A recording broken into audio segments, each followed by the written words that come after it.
All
right, good morning, everyone. It is March 11th, 2021. This is our Public Outreach and Technology Committee meeting.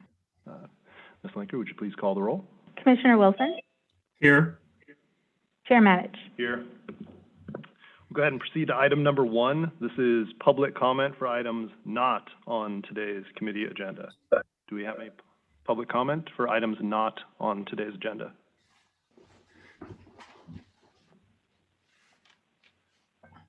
Hearing and seeing none, we'll proceed to item number 2, approval of the December 10th, 2020 committee meeting minutes. Commissioner Wilson, do you have any edits or comments on our meeting minutes? No, Chair Matich. All right. Do you want to go ahead and make a motion? I move the adoption of the minutes. I will second that. Ms. Linker? Commissioner Wilson?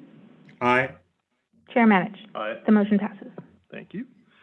Go ahead and proceed to item number 3. This is our discussion of our commission website and possible changes to the layout.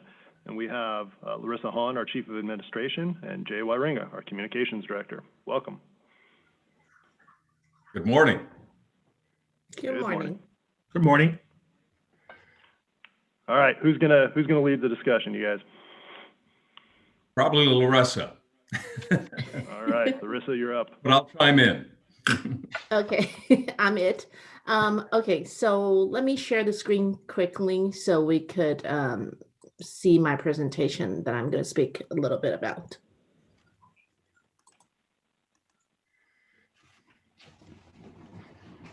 If IT would allow me to share my screen.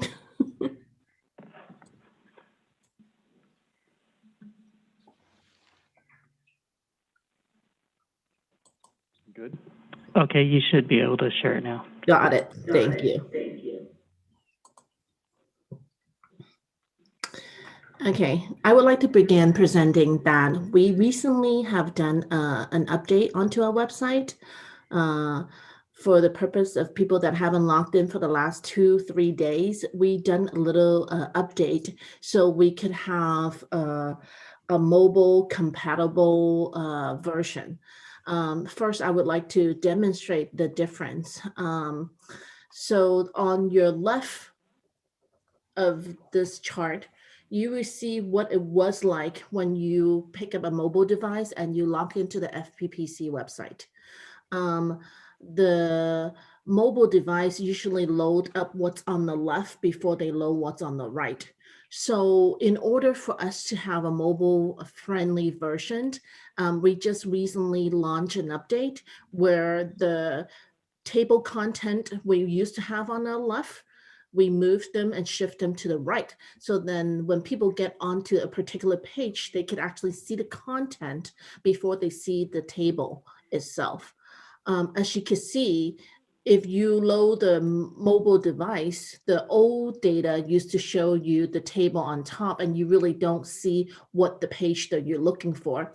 On your right, you'll see what it looks like now with the new information, the actual content first before you get to the table itself. I'm going to put up some examples, such as a certain page. Like if you click into the law page, before, when you load up the mobile device, the first thing you see is the table content, the law about FPPC, the law, the conflict. But now what you see when you load up the the law page, what you see is the mission of law first before you get to the bottom where is the table of content. So we did this so we can have a mobile friendly version, and it's compatible to any mobile device that's out there. And so that's the recent update we've done on IT on our website. And we're continue to work on our website to do continuous improvement for an efficient and effective mobile device version.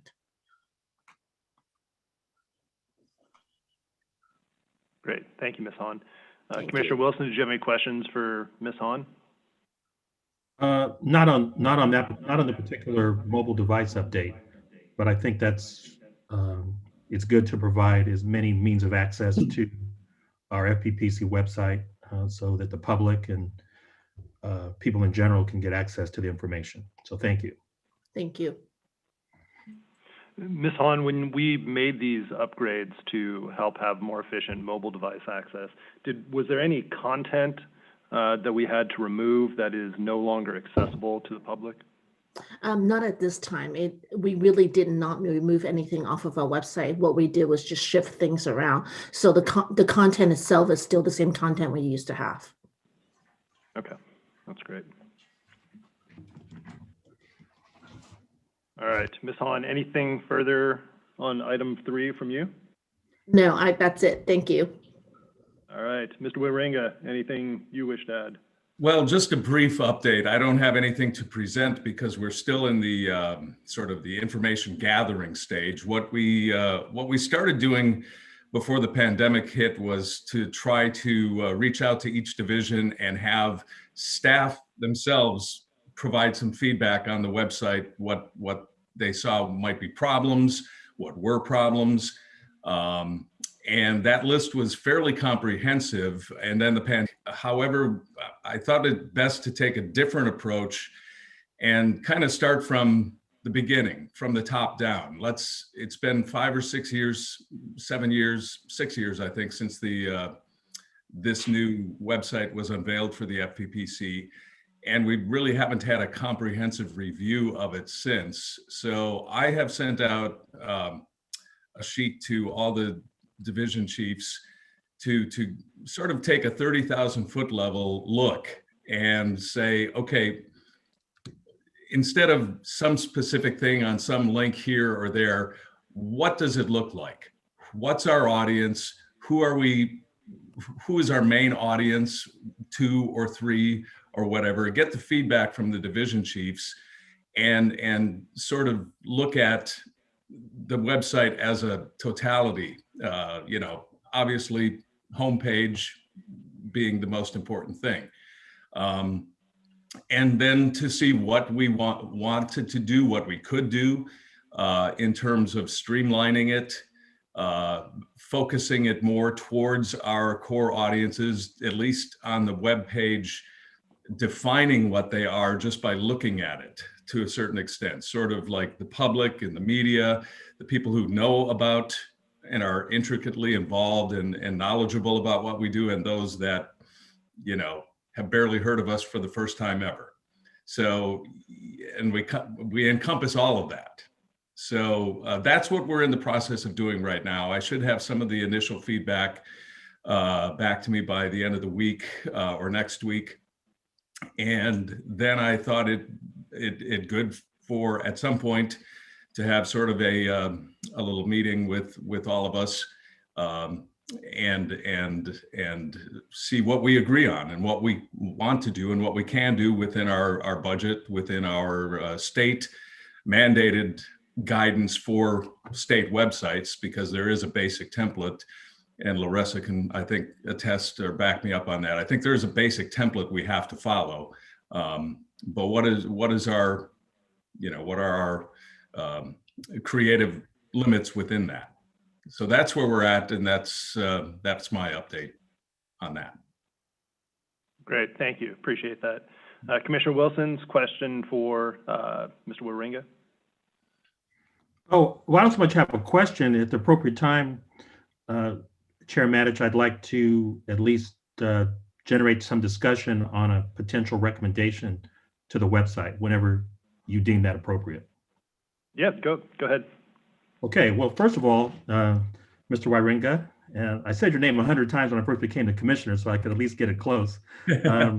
And so I appreciate all the hard work that you've been doing, and uh, Ms. Hahn and the entire staff. But one of the ideas that I wanted to kind of just uh, bring up for us to think about is to have more focused or targeted searches on the website. So, for example, if I go to do a search that says United States of America, I'm going to pull up searches that have the word United, but it's not specific to United States of America. And that's just a random, example. Kind of as a, as a kind of test, I put my own name in to see, okay, what comes up if I put in my name? What would the public see? And it pulled up information of an elected official in Inglewood with the last name Dotson. So the reason I raise this is there are ways that you can have specific searches or advanced searches that allow you to pull up specific information. So I think at some point it would be beneficial to look at if that's feasible to add to our website, because that helps the public, it helps staff, it helps the commissioners find targeted information.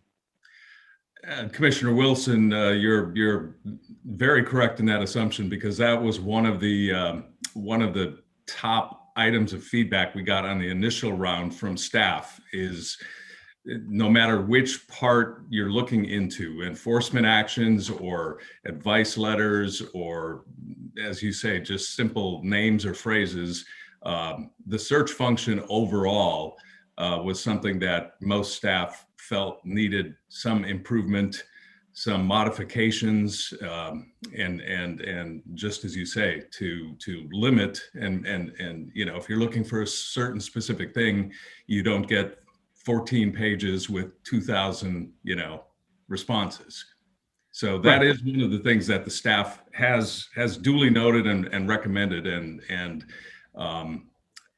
I do believe we will be able to, in talking with IT, try to come up with a better system for that. Yeah, and from a technical standpoint, my question is, I'm sure you're assessing, any underlying costs involved in implementing that idea, and then I think it's also beneficial to look at. It could be random actually, but to look at other websites that have a similar scope as ours, both at the federal level and the local level, and some of those websites already have those kinds of specific search functions in play. So if you put a particular name of someone in quotes, it's only going to pull up that specific name, as you submitted the search request. Okay. Yeah, and we haven't gotten to any of the cost factors yet, and that obviously is something to be considered. But IT, it's been my experience, and I think we can all agree, IT's been really receptive and responsive in terms of doing what they do with a limited amount of cost to it in most cases. So, Yeah. but Yeah, that, no, I found that the IT staff has been very responsive to recommendations, and requests, and what would be helpful, not right at this point, but what would be the potential timeline in terms of months to be able to integrate those kind of search functions into the website, subject to the chair and other commissioners, of course, providing their input. well, it's my goal that hopefully by next month or definitely by May to have this higher level feedback and some template of agreement on that, to bring it back to the outreach committee for you to provide input, comment, and see where we move forward from there. So that's my initial time frame here.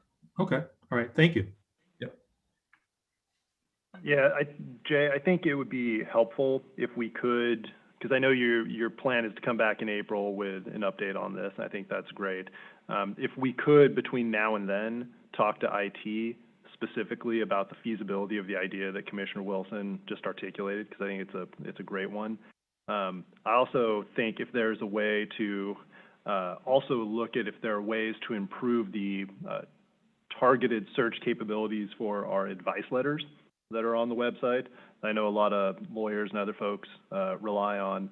I think it'd be helpful to maybe look at both of those at the same time and have IT cost it out for us and give us a feasibility on, how much is this going to cost? How long will it take? Are there any challenges that we presented by that? I think that'd be helpful. The second, I have three things. So that's the first thing. The second thing, I think you're right on in talking to the various divisions, getting their perspective, their big picture perspective about audience, et cetera. Have you also reached out, though, to outside stakeholders, CPAA, the Treasurers Association, other folks who may utilize our website, the League of Cities, and get their feedback on how user-friendly it is from their perspective? No, I haven't, and thank you. That's a great idea. I initially kept it, in-house, but I can easily reach out to our counterparts at CPAA, the League. So that's also on my list now. All right, great. I just think that'd be, what seems like a good idea to us may inadvertently not be a great experience for somebody else. So I just think, sort of touching all those bases is probably a good idea for us. Yeah, my goal was not, hopefully in this round, not to get too many ideas down in the weeds, like on page 7 of the Learn section, blah, so I'll try to frame it to those groups that this is an overall 30,000 foot look. If you have specific ideas or complaints, that'll come down the line. Yeah, I think that's right. So I think that would be helpful. I'm glad you're willing to do that. And then my last question/comment is, I think it was last year we had a great presentation at this committee from our IT department about metrics and data tracking that they're able to accomplish with respect to website usage. So how many folks click on various pages? What are the most accessed pages? When you're doing your work, I assume we're referring back to that data as a way to maybe prioritize where we may want to look first. But I just wanted to confirm that with you, that you're incorporating that data into what you're going to be presenting to us. That is the plan, yes. Okay, excellent. All right, Commissioner Wilson, anything further from you on this item? No, Chair Matich. All right. Mr. Wawringa, thank you very much. And thank you to Ms. Hahn, and we'll be talking to you next month. Right. Thank you, Mr. Wawringa. Yep. Thanks. All right, and our last item for today, item number 4. This is a presentation on our Statement of Economic Interest, Form 700 Outreach and Helpful Tools. And I will welcome back our Chief of Administration, Ms. Hahn, and also Dr. Wang, our Administrative Division Manager. Okay, good morning. I need to share my screen. Can let me share screen? Okay, let me go. Okay, you should be able to share. Okay, thank you.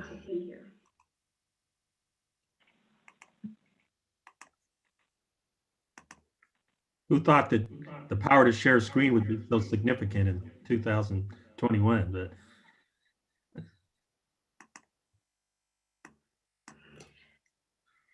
Okay, good morning. Today I'm here to give everybody a summary of the Form 700 2020 annual filing for March 1st group. Okay, so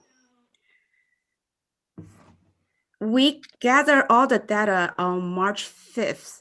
So update the data on March 10th. So therefore you can see some number has been crossed. It's a red number. That's the number from March 5th. So we have the update number on March 10th. As of March 10th, 2021, we have 93% filer file on time and 0.68% filer file late. And we still have 6.19% filer has not filed yet, which include the 7 constitution officer and 138 filer from courts. at this time, I only see those people is not filed in our system. The reason I'm saying that because they still have a chance, we still haven't got their statement. They might already file with the filing official or they're still on the way. But in our system, we do have 7 non-filer from constituent officer and 138 non-filer from courts.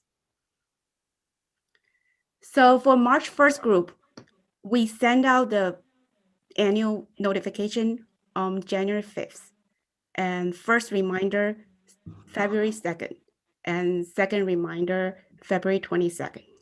So in the email, we tell them encourage them to do e-filing. If they have question, they can always contact their filing officer. They can always send email to form700@ppc.ca.gov email box. And they have access to our e-disclosure system 24/7. So we tell them all the tools they can use. So the question we got during after we send a reminder, because it's been a while, people might forget their password. So they can, so they always contact us, or they can do by themselves. Or sometimes they have question, their position title, agency name is incorrect. So those part, they need to send an email to us. Only FPPC can do this, help them to correct the position number, position name in our system. And there's other common question: how do I e-file amendment? How do I add the schedule? So those questions, we got those questions through our Form 700 email box, and some of them send the questions through our e-disclosure system. So we will monitor those issue box every day to resolve issue as soon as possible. So there's another confusion because regarding the electronic filing system. So some agency has e-filing system, but some do not. So people still confusing who can using the FPP e-filing system. So we have to tell the people only the filer, their statement are required to forward to FPPC, allowed to using the FPPC e-filing system. So if they have the question regarding a PPC e-filing system, they can send it to Form 700 email box. But if they do have the question regarding their own e-filing system, they have to contact their local e-filing system filing official. So there's a very wonderful video. Every time when we send the notification, we attach this link, the video, the filer, let me see, I can click, video tutorial to available in disclosure system. Not sure I can click.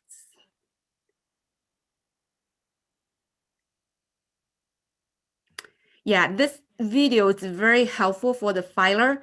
So it's really break by the topic. So if people needed to refresh their mind, how to using the e-filing system, or if they have very specific question, how do amendment, how to log in. So this video is very user-friendly. It's available under the e-disclosure system.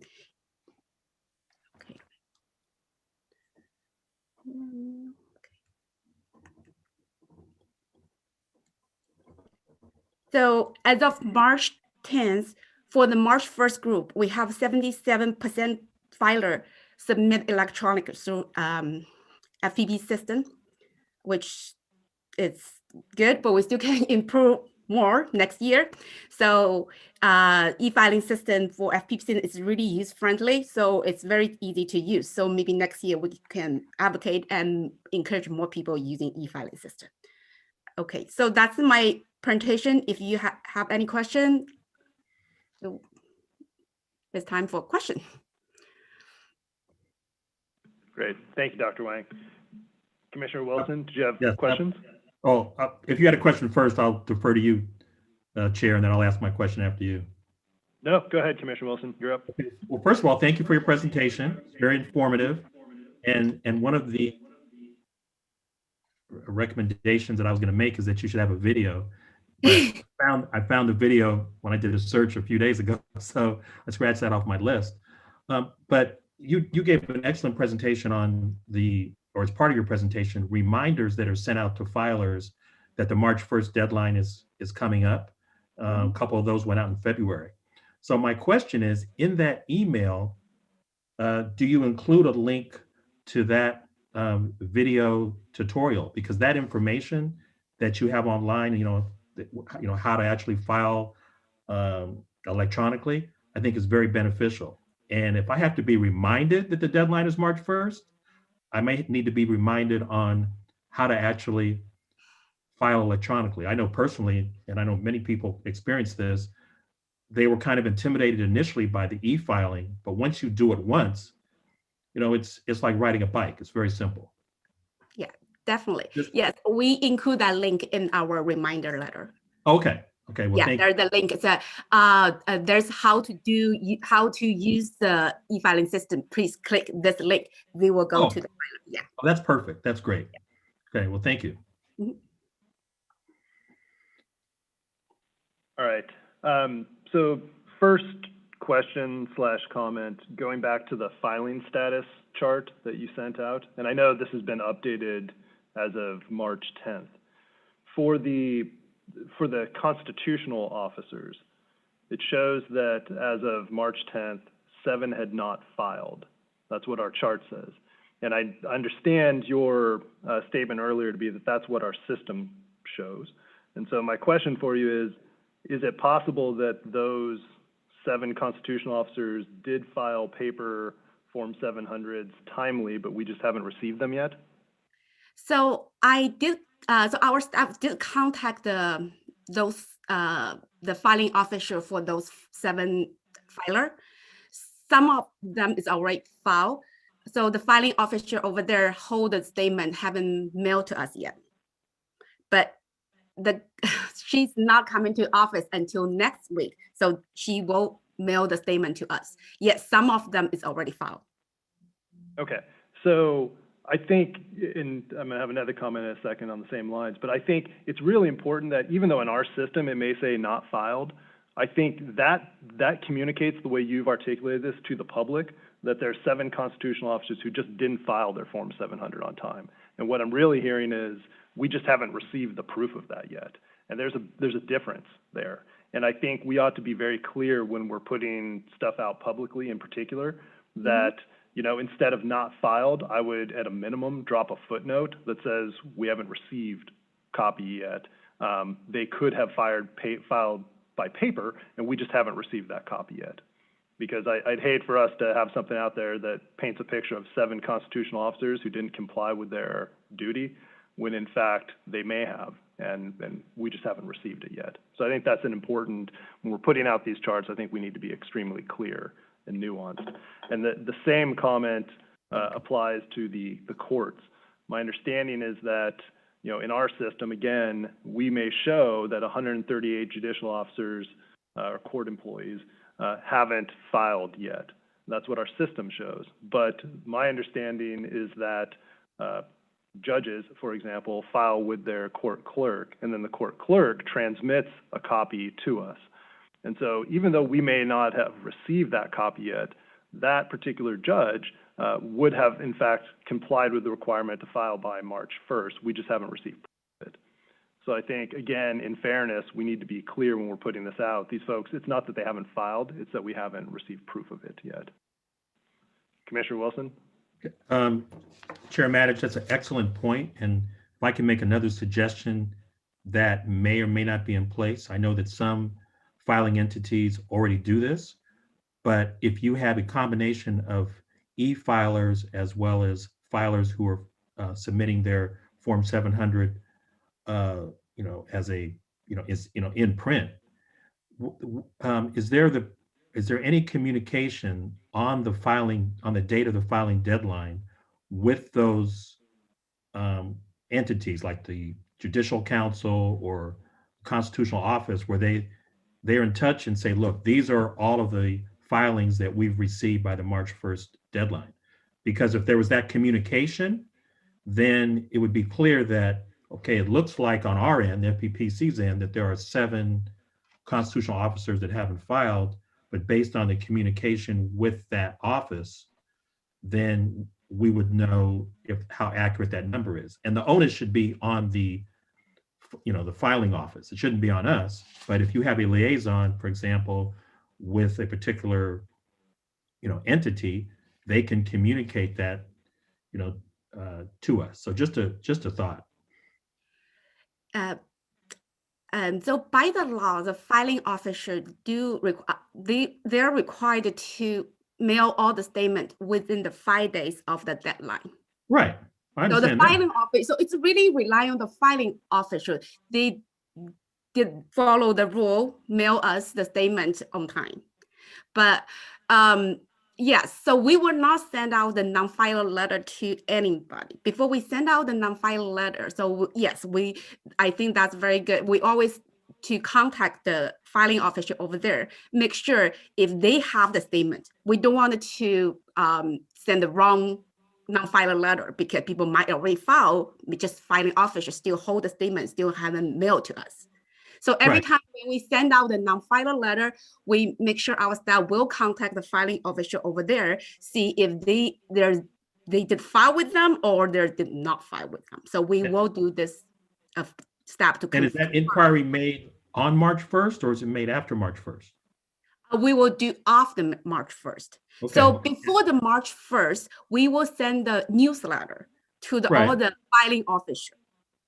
Tell them all. There's a newsletter, so there's all the position, show them all the position required to forward to FPPC and how they needed to. So we have a communication with the filing officer and remind them they needed to mail the statement to us by the law 5 days after the deadline. Right, and I understand that. And since we have technology that doesn't require us to rely on the U.S. Postal Service, a filing officer who's doing their job should be able to respond to a simple request. It could be done administratively to say, on March 1st, email us a list of all of the officers or all the individuals that have filed and those that haven't. That way, you're not waiting 5 days for the mail to show up, but you're able to get in real time, oh, we have a list of everyone that's filed in a particular office,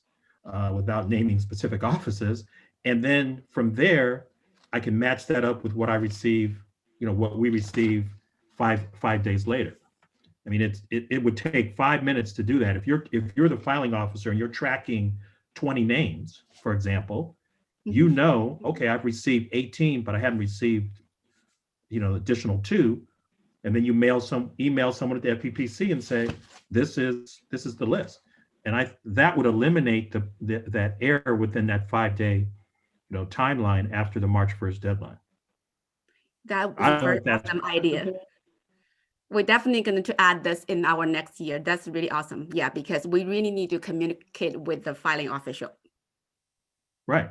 I mean, the filing officer, if you're going to get that august title, then you should live up to it and, and track the information. That was somewhat tongue in cheek, but Chair Matich, what are your thoughts on this? Well, Commissioner Wilson, I appreciate you asking, because this whole conversation reminds me that we have, as a legislative proposal, the electronic filing of Form 700s as a mandatory requirement. It just strikes me that we wouldn't even be having this conversation if everybody just filed electronically, so we knew on March 2nd definitively, all right, we either have your Form 700 or we don't. Right. And it eliminates this back and forth. It eliminates what I think are some inefficiencies in the current system. So I think to me, this just reinforces why it's a good policy recommendation that we put out there for electronic filing for everybody. But in the meantime, until we get there, I agree with your idea. I think, on March 2nd or at the end of the day on the 1st, if our staff just tries to communicate with those filing officers, I think that's a good idea. Yeah. Well, and let me just clarify, Chair Matich, that the onus should be on the filing officer. I mean, and you may have a filing officer that says, well, I'm not going to email you, I'm not going to contact you. But I think most filing officers would be reasonable and say, okay, it's a deadline. Let me take 2 minutes and send an email to the FPPC indicating these individuals have filed and these haven't.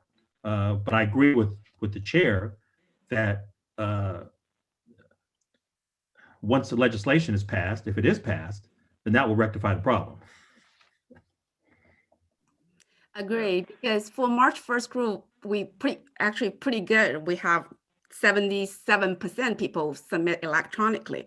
And later we have April 1st group, we can have more people using the paper. That will cause more problem later. Right. Okay. Thank you. So actually, on that point, can I ask, have we recently made any efforts to understand why the remaining percentage of folks that we have continue to file paper instead of electronically? You know, what is the kind of, what's the holdup, right? What's the barrier there? I guess one of the reasons I think Commissioner Wilson, yeah, I think it's word echo. Just like Commissioner Wilson said, people don't know the system. They're afraid of using system. Once they know the system, they will like it. So maybe we need to advocate it. Maybe we can create a video or short video or post the filer video on our website to make people to know, oh, that's very easy to use. So it's really the first step. They don't want to do it, move on. And some filers also worry about that because they're using e-filing system, their information will be privacy will be public, some concern like that. But they do need to understand their statement. It is it's public, it's available as requested. So it's nothing changed.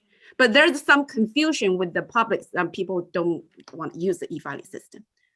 But for the court's judgment, but some people don't want to get access to the computer, still want to using the paper. That's another reason.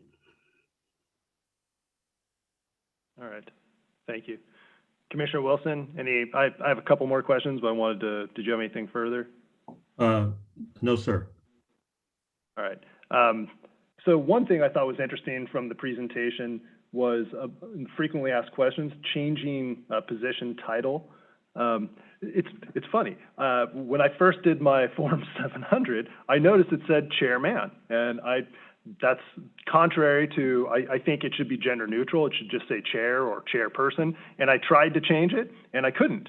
And so it was sort of on, and I noticed it again when I recently filed. So it sounds like the only way to rectify that is to talk to you all and ask you guys to change that, and you can do that in the system. So this is good, that's helpful. But now it actually makes me think, why aren't we affirmatively going in and changing that for all the positions that use a gendered term? Like for the PUC chair, for example, I don't know whether it says chairman or if it just says chair, but if it says chairman, it should just be changed to chair or chairperson.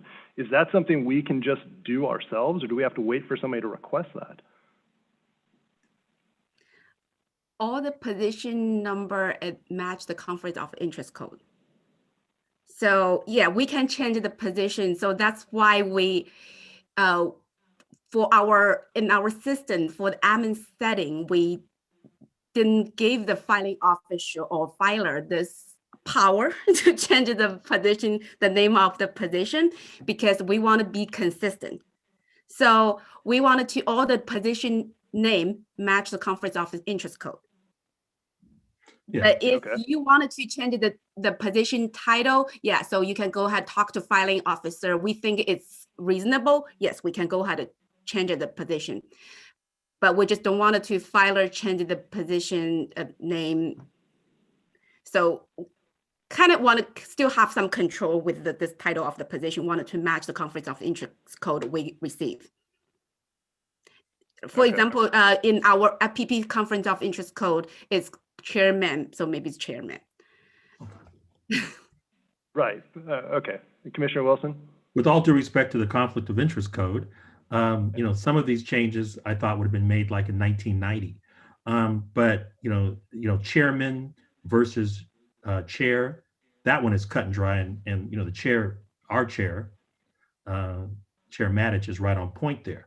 But there are some that are a little bit more complicated and don't necessarily follow what is sound logic. For example, there are a couple of members of the California legislature, male members, who say, I want to be called assemblyman.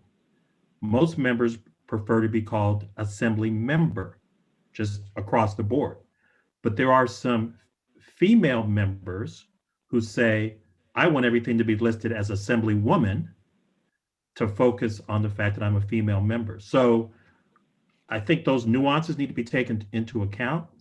But I think ultimately we need to get rid of these kind of antiquated titles and zero in on having a more gender neutral focus.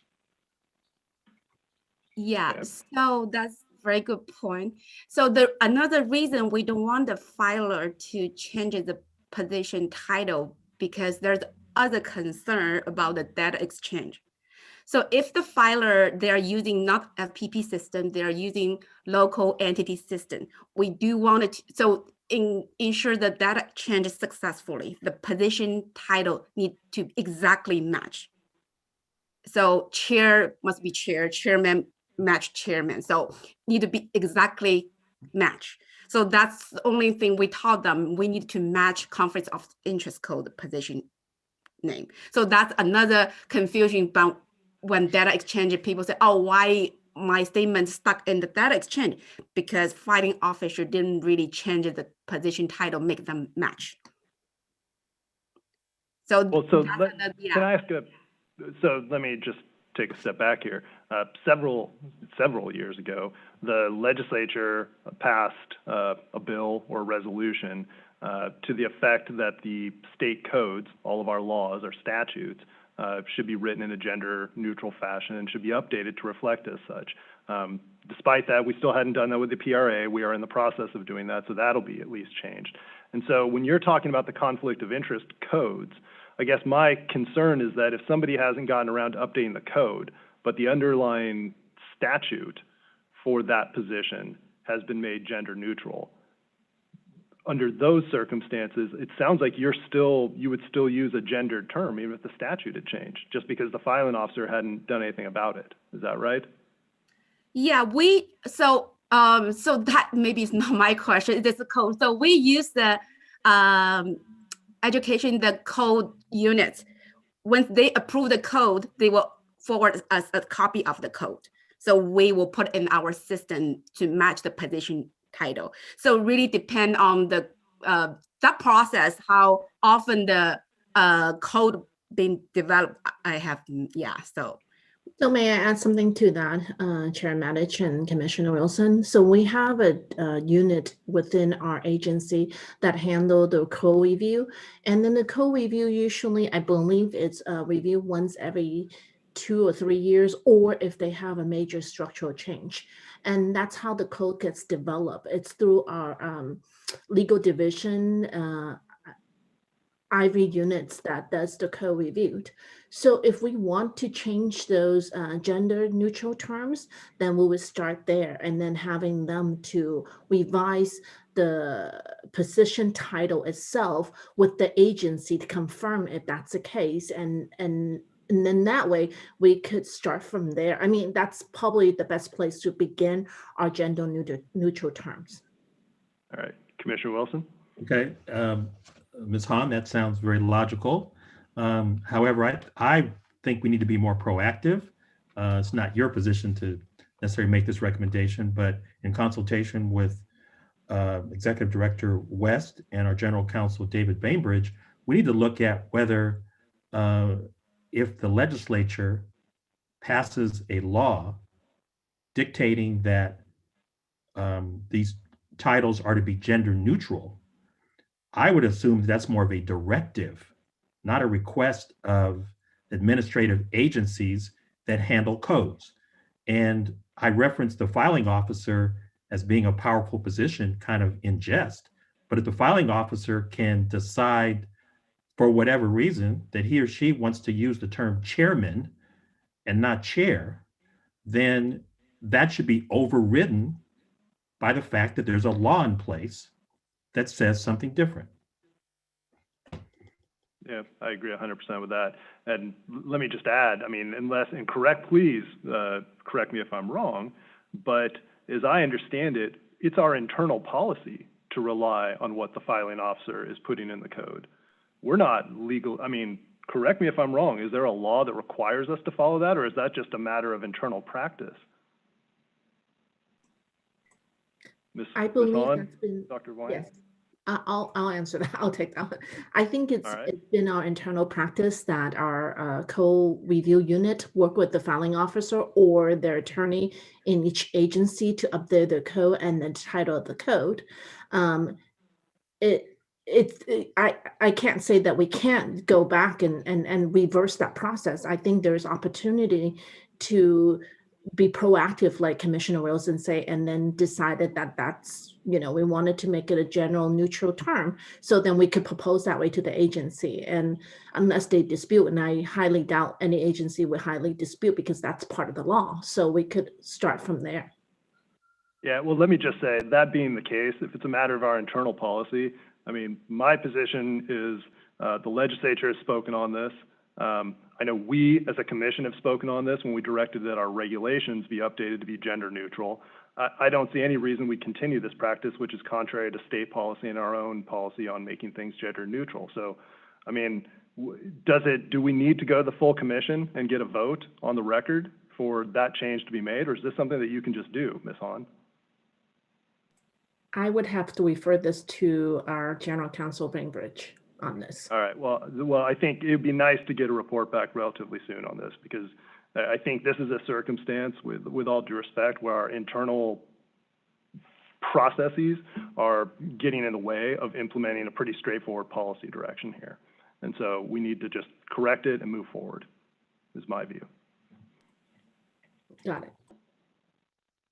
Commissioner Wilson, do you have anything else on this point? I concur with all of your comments. Thank you. All right, thanks. And by the way, just briefly going back to item number 3, when we were talking about the website, just to put a real fine point on it, I'd also like us, when we're looking at the website, to look at any gender terms we may have on our website and remove those. So this is a holistic policy, guys, so it needs to be implemented at every level. So having said that, well, Commissioner Wilson, go ahead. Yeah, and just for clarification, and I can't speak for the chair, but I know this is not his intention, but updating documents on the website, of course, it would be based on the timeline of when that document was put on the website. So if you had a document from 1990 that did not use a gender neutral term and it was in an advice letter, that would, of course, I would assume, stay on the website because that was the policy at the time. But the sooner we get everything else on the website from this point on, or at least from the point when the legislature passed the gender neutral resolution, that we could make sure that per the chair that all that information is updated on the website to be gender neutral, because you might have some filing officers or other high-ranking officials or administrators who may not agree that, or may not think it's a big deal to have everything gender neutral, but it's not their call. Yeah, I agree. You're absolutely right about my intention, Commissioner Wilson. So, and what I'd like to just sort of finish on is, notwithstanding the comments about making sure things are gender neutral, because that was an important point to make. But big picture, you guys, you're doing a great job in the SEI unit. I mean, getting the word out. I think you've heard some additional ideas today that we can do for outreach. We can refine the way we present some of the information just to be very clear with folks. But as a whole, I think our SEI unit is doing a great job. So this is constructive feedback. Don't take it as anything more than that. Oh, and I would 100% concur, Chair Matich, both in terms of what you said and then the excellent oversight by the administrative operation headed up by Ms. Hahn. So thank you. All right. Ms. Hahn or Dr. Wang, either of you have any additional comments for us on this item? All right. Do we have any public comment on the phone or digitally on item 4? Yeah, one comment. Good morning, Chair Matich, Commissioner Wilson. Hope both of you are doing well. And then I'm coming through loud and clear. This is Adam Silver, Chief Counsel to the Assembly Legislative Ethics Committee. Good morning, Mr. Silver. Good morning. Hi, Mr. Just Silver. wanted to make a brief comment on item 4, and I actually have some other feedback related to the some of the other items you've been talking about today that I'll address afterwards. But I attended 2 webinars that were put on by the FPPC recently. One on conflict of interest code revisions, which I guess is pretty timely given the discussion we just recently had, or you just recently had, and then Form 700. And I found both of them to be very informative and user-friendly, and the hosts had a really good grasp of the the underlying subject matter. So just wanted to provide you with that feedback and recognize a job well done. So as far as the other topics you've been discussing, I'd be more than happy to touch on those if you think that'd be helpful during this meeting, or if you're planning on addressing the website at a subsequent meeting. I'd be happy to prepare a comment for that. What else was there? Oh, I wanted to note, and Commissioner Wilson can probably attest to this as well, the FPPC's SCI unit coordinates very closely with the Assembly, and they've done an excellent job, as well as the Chief Clerk's Office, I should say, in making sure that both parties are aware of what filings had arrived at the FPPC and the Chief Clerk's Office, which makes it easier for us to get everything in on deadline day. So I can tell you there is, at least in our experience, excellent communication channels between the FPPC's SCI unit and the Assembly. Great. Thanks, Mr. Silver. And if you do have other comments on the website or other topics we talked about today, feel free to take a few moments and talk about those now. As we mentioned earlier, we're going to be coming back again in April on more website ideas. So feel free to talk about some of your ideas today, and then also chime back in April. Your choice. Yeah. Perfect. What I would say, just off the top of my head, I really echo what Commissioner Wilson said in terms of the search. I think it'd be really helpful to have more advanced search function that allows you to really narrow in on specific topics, former cases, that sort of thing. I think it's important. Yes, it's important for attorneys who work in this area to be able to find past advice, but who I think it's really important for these officials who don't necessarily have access to LexisNexis and other avenues for identifying advice letters. So they really do rely upon the website almost exclusively to get that prior advice. So the more user-friendly we can make it for them, I think, the better it is for everybody involved. And the last thing I'd say on the website is I think Dr. Wang mentioned that the website's been this way for several years. I'd say at least 5 years. So I'm pretty used to navigating it the way it is. And I think it's an excellent website. So my recommendation would be, or just a thought, would be just not to make changes for the sake of making change. I know I can identify everything pretty easily when I'm navigating the website, and I find it to be really helpful. So that would be my thought on that. And I think that's it. If I think of anything else, I'll make sure to chime back in April. Great. Thanks, Mr. Silver. Commissioner Wilson? Thank you, Chair Matich. Mr. Silver is somewhat modest because he's played a key role in making sure that the legislature, specifically the Assembly and the FPPC, have a smooth line of communication and comply with all of the legal requirements of, filing Form 700. So thank you. Thanks, Commissioner Wilson. All right. Any additional public comment on item number 4? Hearing and seeing none. All right. Commissioner Wilson, anything further for the good of our committee before we adjourn? No, nothing more for me to add, Chair Matich. Great. All right. Do we have a motion to adjourn then? I move to adjourn. All right. I second. Ms. Linker? Commissioner Wilson? Aye. Chair Matich? Aye. The motion passes. Great. Thank you, Commissioner Wilson. Thank you to all the staff that presented today, and thanks to Mr. Silver for his public comment. We'll see you all All right. next time. Thank you.